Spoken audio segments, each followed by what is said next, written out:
si vous connaissez bien un petit peu WordPress, à mon avis, la partie ne vous intéressera peut-être pas trop. Mais je vous conseille quand même d'écouter. Donc, un CMS, qu'est-ce que c'est? C'est un Content Management System, donc système de gestion de contenu. Comme son nom l'indique, ça va vous permettre de gérer les contenus. Voilà. Vous allez pouvoir aussi créer du contenu. Donc, le contenu, qu'est-ce que c'est? Ça va être du texte, des images, rajouter de la vidéo. Ce sont des éléments comme ça. L'intérêt du CMS, c'est qu'on va séparer le fond et la forme. Donc, le fond, ça va être tout ce qui est textuel, les articles, les images. Et la forme, ce sera le graphisme ou l'ergonomie du site, en gros la copie. Dans le CMS, on a deux parties. Une partie visible du public, qu'on va appeler le front-end. Donc, c'est ce que les gens vont voir de votre site. Et la deuxième partie, qui est invisible, c'est un peu les coulisses de votre site. C'est le back-end, donc l'administration. C'est là-dedans que vous allez rédiger vos articles, que vous allez gérer les publications, gérer les comptes, donc des différents auteurs, des contributeurs. Donc c'est vraiment ça le principe du CMS, avoir deux parties, séparer le fond et la forme. Si vous souhaitez avoir des rédacteurs en plus, ils n'auront pas besoin de s'occuper de tout ce qui est la forme. Voilà, ils auront juste à rédiger le texte et ça se mettra automatiquement dans le site. Donc au niveau du fonctionnement, pour que ce soit un petit peu plus clair, je vous ai mis quelques images. Donc ça va être notre back-end, donc notre coulisse du site. On va voir les auteurs et les contributeurs, les rédacteurs. Si vous êtes tout seul à gérer votre site, ce sera vous. Vous serez aussi l'administrateur. Et donc ces personnes vont rajouter du contenu dans notre back-end. On va rédiger nos textes, on va rajouter nos images. Donc, comme j'ai dit, si vous êtes tout seul, l'administrateur et l'auteur, c'est la même personne. Voilà. Ensuite, on va passer tout ça à la moulinette, tout ce qu'on a rédigé, ça va aller là-dedans. Donc, la plateforme CMS, c'est votre WordPress. Un serveur FTP, donc tout ça, c'est peut-être du charabia pour vous. Mais en gros, ça va vraiment être là-dedans, dans les tuyaux, que tout va passer et que tout va être mis en forme. C'est cette partie-là aussi qui contient tout ce qui est fichier graphique, donc le thème de votre WordPress, tout ce qui est la copie. Là, si tu as Donc, une fois que votre texte est passé dans tout ce processus, on va aller chez le visiteur qui va vraiment voir votre site, donc qui va être sur la partie visible, le front-end. Est-ce que c'est clair jusque-là? Si vous avez des questions, n'hésitez pas à m'arrêter. Ensuite, donc, à quoi ça sert un CMS? On peut rédiger des billets de type blog, on peut rajouter juste avoir une galerie photo, donc pour un photographe, il peut très bien utiliser un CMS pour mettre uniquement des photos. On peut faire un site de e-commerce avec des CMS. Et l'intérêt, c'est de créer un site dynamique. Vous allez pouvoir très facilement rajouter de l'information, tous les jours publier quelque chose, ou vraiment avoir un site vitrine pour une formation, pour un événement, pour un commerce. Vous allez pouvoir structurer le contenu très facilement, avec des catégories, avec des pages. Vraiment, on a beaucoup de possibilités au niveau de cette structuration-là. On peut facilement partager le contenu et travailler de manière collaborative. Donc ça, c'est vraiment pas mal. Vous pouvez autoriser certaines personnes à faire certaines choses. Donc vous pouvez avoir uniquement des auteurs, des personnes qui vont rédiger des billets. Vous pouvez avoir des personnes qui vont uniquement relire ce qui a été écrit.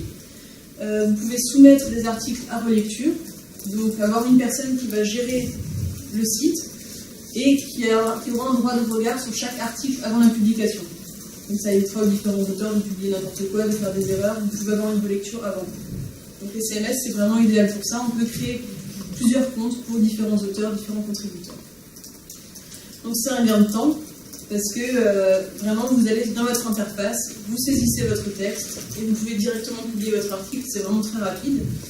Au niveau de l'accessibilité, donc, et on peut aussi avoir des thèmes qui sont facilement lisibles sur tout ce qui est tablette, mobile. Donc vous pouvez avoir de responsive design assez facilement en fonction des thèmes que vous allez choisir. Au niveau de l'accessibilité, ça va être pour les personnes malvoyantes, par exemple, qui utilisent la synthèse vocale pour lire le site. Ça peut être pas mal parce que là, vous allez avoir vos niveaux de titres et vous allez pouvoir facilement créer un plan du site. Et donc, pour l'accessibilité, c'est super pour ces personnes-là qui ont besoin d'utiliser la synthèse vocale. Donc, ça permet vraiment de faciliter beaucoup de choses. Il existe beaucoup de CMS, il n'y a pas que WordPress. Donc, je vais vous en présenter très rapidement 5-6. parce que les CMS peuvent être très spécifiques en fonction de vos besoins. Donc, ce qui est important lorsque vous souhaitez créer un site, regardez d'abord quels sont vos besoins.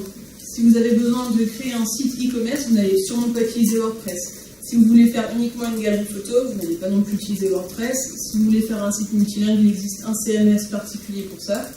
Donc regardez d'abord quels sont vos besoins et cherchez ensuite le CMS qui correspond à ce dont vous avez besoin.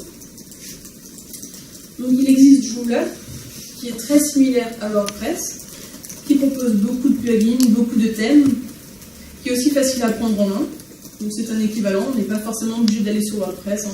Joomla est vraiment pas mal. Un petit peu usine à gaz parce qu'il y a énormément de choses, justement beaucoup de plugins, beaucoup de choses proposées. On a Aspi, donc, qui est idéal pour tout ce qui est site multilingue. Très bon aussi pour la collaboration. Vous allez pouvoir rédiger des articles à plusieurs sans problème, qui est aussi très facile à prendre en main. On a ensuite Drupal. Si je vais trop vite, vous m'arrêtez. On a ensuite Drupal, qui n'est vraiment pas pour les débutants, parce qu'il est très compliqué à prendre en main. Mais bon, ensuite, au niveau de la personnalisation, on peut pousser vraiment très très loin, mais il est peu aisé à prendre en main. Pour les sites e-commerce, on a PrestaShop, c'est le plus répandu. Ensuite, au niveau de l'utilisation, je ne sais pas, il n'est pas très facile à prendre en main aussi, ça va. C'est relativement bien pensé pour des gens qui n'ont pas forcément des compétences techniques. Après, comme c'est du commerce en ligne, il y a énormément de fonctionnalités sur la gestion de stock, de livraison, etc. Ce qu'on n'aura pas dans un système de publication d'articles classique. Voilà. Ils sont tous gratuits. Tout ce qu'on vous présente à chaque fois aussi, c'est gratuit. Ensuite, comme pour tous les CMS, il y a vraiment la base qui est gratuite, mais certains plugins sont payants, certains thèmes sont payants, ça dépend jusqu'où vous voulez aller, ce que vous voulez rajouter. Mais ensuite, on peut toujours, si on a envie de mettre les mains dans le cambouis, on peut coder, on peut faire des choses soi-même. Ça, c'est toujours possible aussi.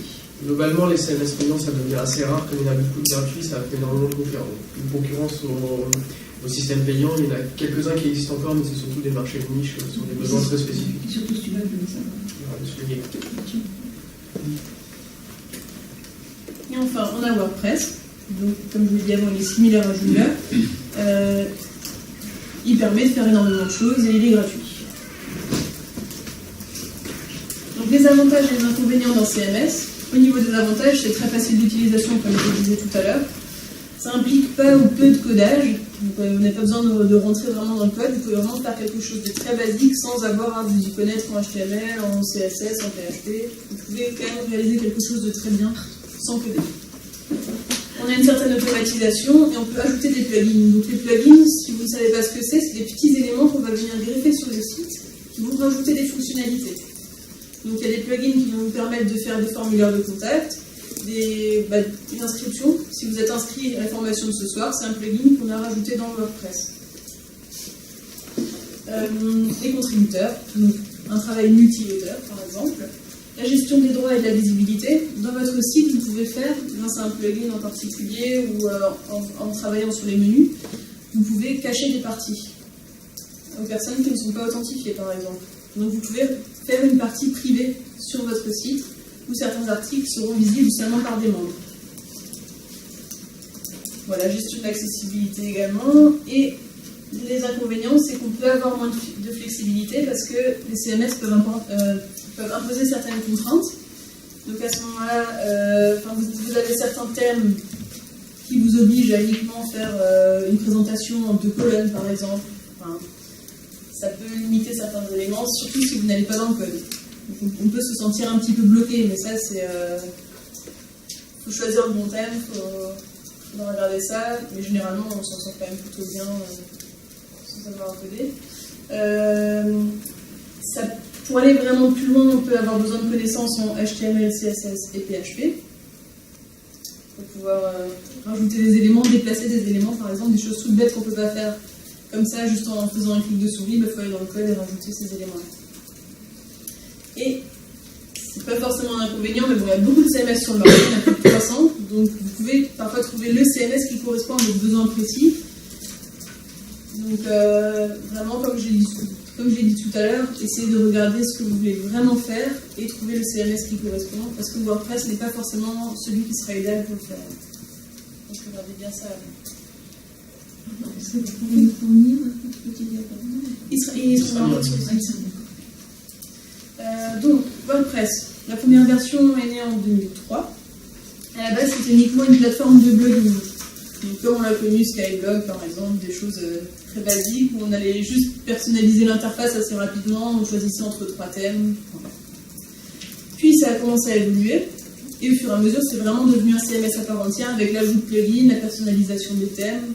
Ça a vraiment évolué. Et donc, c'est distribué sous licence GNU GPL, donc c'est une licence libre. Vous pouvez vraiment tout modifier à l'intérieur, le redistribuer sans problème. Je m'arrête si j'ai dit. Voilà, le redistribuer sans problème. Et donc c'est gratuit. Pour ceux que ça intéresse, c'est écrit en PHP. Il fonctionne avec une base de données MySQL. Donc si vraiment vous voulez travailler dessus, ça peut être bien d'avoir quelques connaissances en PHP. Si vous voulez travailler sur le côté graphique, en CSS tout simplement.